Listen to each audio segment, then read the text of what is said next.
Our story begins in the ancient kingdom of Israel, where we find Absalom, the young and dashing son of King David. His beauty is unparalleled, his charisma undeniable, and his ambition relentless. Absalom has always been the apple of his father's eye, yet when his sister Tamar is wronged, his heart burns with indignation. Justice, it seems, is a concept reserved for those willing to take it by force. Consumed by his quest for retribution, Absalom makes a fateful decision. He kills Amnon, his brother and the perpetrator of Tamar's disgrace, setting off a chain of events that will alter the course of the royal family forever. Now a fugitive of his own making, Absalom escapes to Geshur, seeking refuge while leaving behind a kingdom reeling from his actions. King David, stricken with grief and anger, mourns not only for Amnon, but for the son he still longs to understand and embrace. Despite the distance and tension that now stand between them, David's soul aches for reconciliation. Yet, as David battles with his own emotions, unbeknownst to him, the seeds of rebellion are beginning to take root, nurtured by those who see Absalom as more than a prince in exile. They see a future king. Will this quest for power outweigh his desire for reconciliation, or will the bond between father and son withstand the trials to come? Absalom, David's son, returned to Jerusalem after years of exile, standing at the city gates. His charisma captures the hearts of the people with promises like, "If only I were judge in this land, everyone with a complaint could come to me, and I would give them justice." Secretly, he builds a loyal base, dreaming of overthrowing his father. Declaring himself king in Hebron, the nation soon splits under the weight of this newfound division. Absalom's ambition overshadows everything, even as he stands firm against his father, King David. This rebellion sends waves through the kingdom. David, heartbroken but calm in his faith, flees from Jerusalem. In the palace, Absalom stands triumphant, yet his restlessness grows. Ironically, he whispers, "My father's reign is over. The kingdom is mine now." But what he gains materially, he lives to find as a burden, for power won unscrupulously weighs heavily on the one who prizes it. With Absalom's pride blinding him to the consequences of his actions, the rift between father and son deepens. This revolt will carve legends, but at what cost? Absalom, the son of King David, becomes consumed by the fire of ambition. With a restless spirit, he plots against his own father a rebellion that would shake the very kingdom. Under the golden sun, the news of rebellion reaches King David. Heartbroken yet composed, he makes the agonizing decision to flee the majestic city of Jerusalem. His heart is heavy, but his faith in God remains unshaken.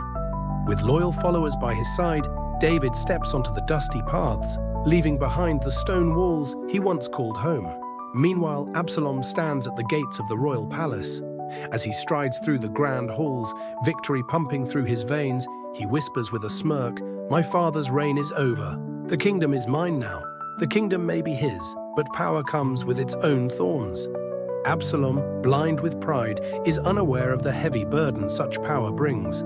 The whispers of doubt and insecurity haunt him as he ponders the consequences of his betrayal. Back on the road, King David reflects on the twists of fate, hoping for redemption and a peaceful resolution. His journey is filled with prayers, seeking wisdom and guidance. The battle ensues with a fervor that echoes through the enigmatic forest of Ephraim. Absalom, the rebellious prince, rides valiantly through the chaos on his trusty mule.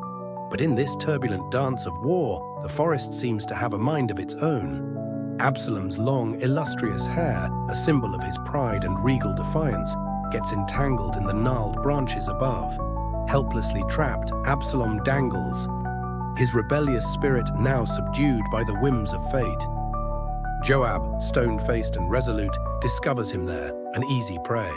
Despite King David's heartfelt plea to spare his beloved son, Joab makes a decisive, grim choice. With swift and unyielding action, Joab strikes, ending the life of the prince. The hope of rebellion crumbles in just moments, leaving a palpable silence in the forest. The soldiers know what this means. The uprising has ended. However, in the heart of every fallen fighter and in the wind sweeping through Ephraim, stories of heroism and hubris whisper, reminders of a prince whose fall from grace taught lessons of pride, loyalty, and impermanence. David awaits news from the forest of Ephraim, pacing anxiously, his mind preoccupied with worry as he awaits news. Suddenly, a messenger arrives, but the news is not as desired. David learns of the tragic death of his son, Absalom. Overcome with grief, David cries out, "Oh, my son, Absalom! My son, Absalom, if only I had died instead of you." The story of Absalom unveils a narrative of beauty, ambition, and inevitable tragedy. It stands as a powerful reminder of the perils of unchecked pride and the devastating cost of rebellion. Absalom's narrative serves as a testament to a father's unwavering love, regardless of the circumstances. The legacy of Absalom is a cautionary tale that echoes through time, reminding us that true greatness is not harvested from the seeds of power or pride, but is nurtured through humility and obedience to divine will. Through David's mourning, we witness the complex interplay of love, loss, and the relentless passage of life's lessons. This story implores us to reflect on our own paths, urging us to strive for greatness through humility and true devotion. See you next time for another Bible tale. Stay blessed.